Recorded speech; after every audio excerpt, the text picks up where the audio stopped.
Namaskaram to all Atmas and Namaskaram to my Atma Guru. Under whose instruction today we are going to discuss about the third God's commandment. That is how we all people can release our karma by fulfilling our duties to our micro and macro families. To build the economic status of the people of the world family, Vasudeva Kutumbakam, to bring a real peace to humanity and peace in the world. That is the third God's commandment. In this respect, we as citizens of India, what we have to contribute our part in developing our India, nation India, developed India, that we will discuss today. So, the ultimate object of human birth to attain Jivan Mukti, which one can achieve by fulfilling our duties, as I told you, to our members in our micro family in which we are born, and to the members in the macro world family in which we are living. So in that respect, we are living in India, our nation, motherland. India has attained independence last 76 years. The population has gone to 140 crores. But still majority of people are living in poverty, illiteracy and unemployment. Whereas there are Fortune 500 and billionaires are also living in this country. This shows there is a disparity in the economic status of the people. Concentration of economic power is there, and there is not equally distributed among the people of the country.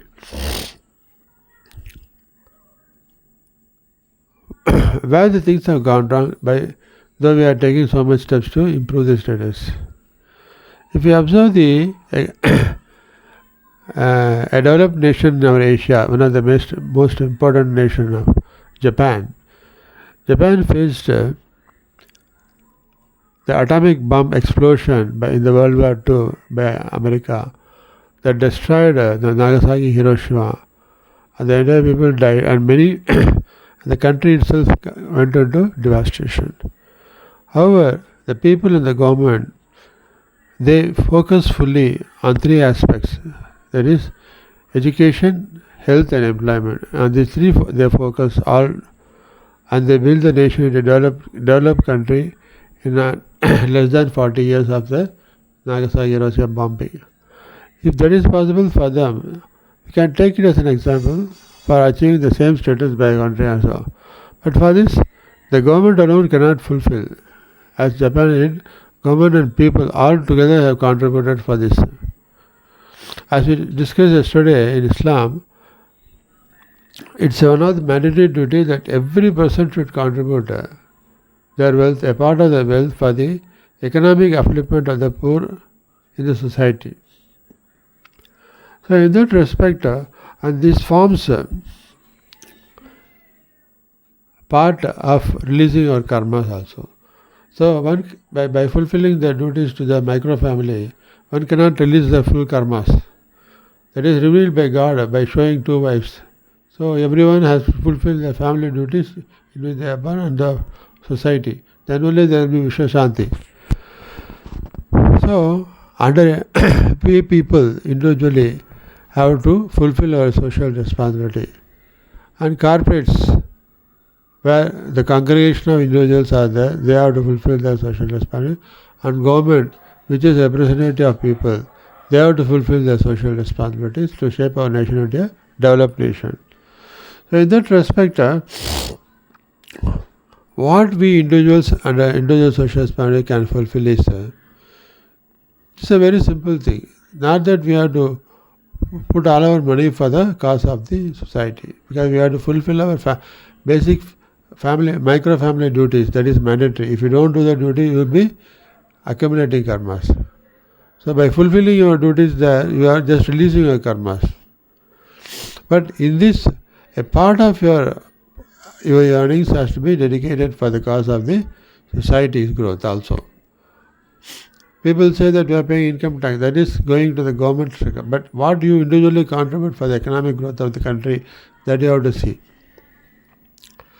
But individually we cannot contribute a lot. So what we can do is, just as in WhatsApp group we have 256 people, similarly we can form a group of people in your WhatsApp group or in your friends and relatives together and form a trust.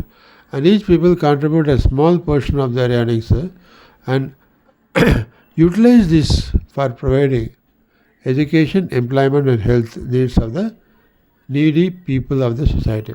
Like people in the slum areas, poor people, street dwellers, beggars, and there are remote villages where these Narikoravas are there, tribal people are there, where they need the support from the society.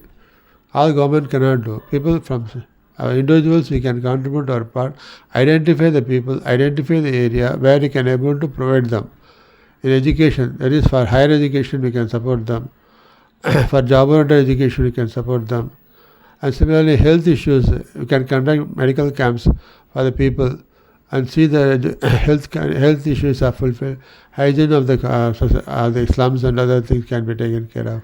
In employment, what individually we can do is, each person, they may be working in some organization where they can use their job opportunities there, which they can share through social media and WhatsApp group or other social media, so that people who are seeing it, they may be knowing, they may be having some youth in their relatives or friends who are seeking jobs.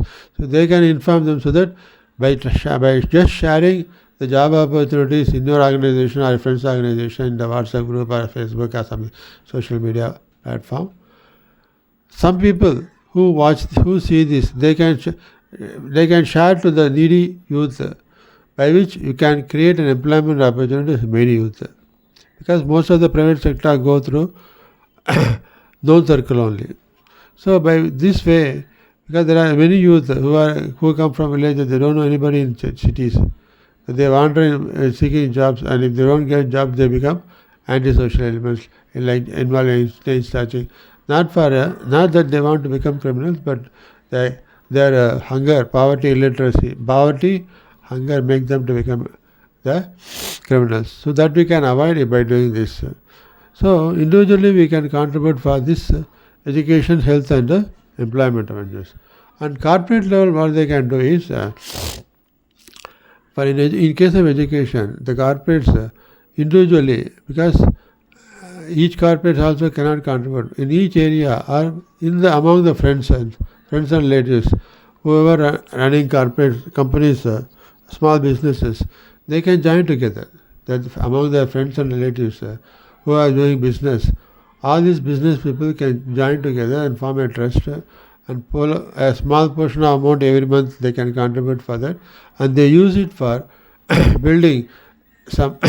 That is, in government schools there are many buildings which are in dilapidated conditions. Some need school classrooms, some need labs, some need smart classes. So like that, they can adopt some villages where government schools need renovation works, so that children get toilet facility, everything we can provide. So corporates can concentrate on giving the education, by constructing buildings, the smart classes for the children, conducting personal development training, spoken English training, like this and all they can give.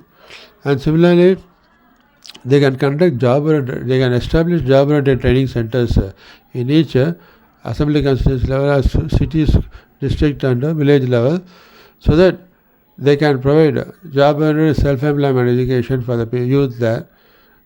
In all computer education or ITA or whatever the skill, there are so many government schemes, skill development training schemes are there, that they can contribute for the children, youth, and shape them into valuable asset.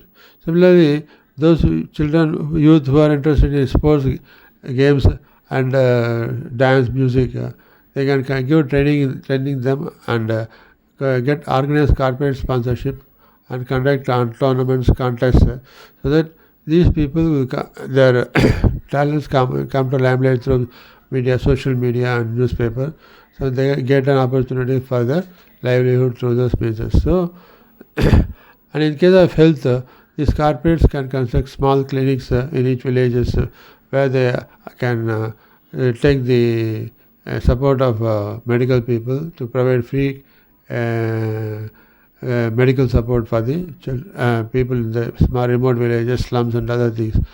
And also construct some small rooms in hospitals for providing the basic necessities to the extent possible, whatever possible. So education, employment. So we can provide employment through this establishment of job and training centers and other areas.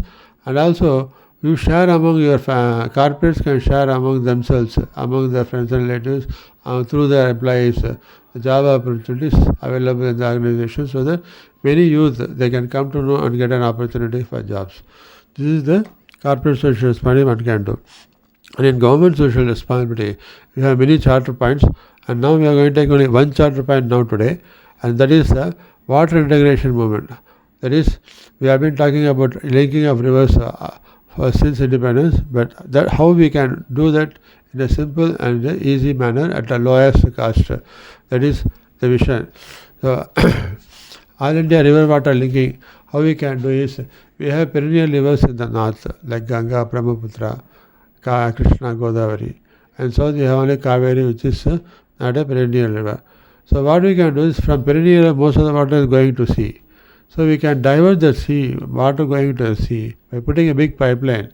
These pipelines we can bring along the railway, along the adjacent areas of the railways and national highways, expressways, state roadways, so that we can avoid acquisition of land for that. We can avoid construction of building bridges, so that throughout India, through the pipeline, we can big pipeline. So so 3 feet, 4 feet pipelines like that they can bring this water throughout India, through all the villages, because every village, every district is having reservoirs, every lake, ponds are there. So everywhere this water can be filled, and with a check valve we can keep whatever water needed for each area, and this can be used for irrigation purpose, industrial purpose, and also for drinking water purpose, by which we can bring in water throughout the country for irrigation, industrial. By this way, we can increase the agriculture and industrial production throughout the country, which gives a lot of employment opportunities to urban and rural youth. And the other thing is through rainwater harvesting.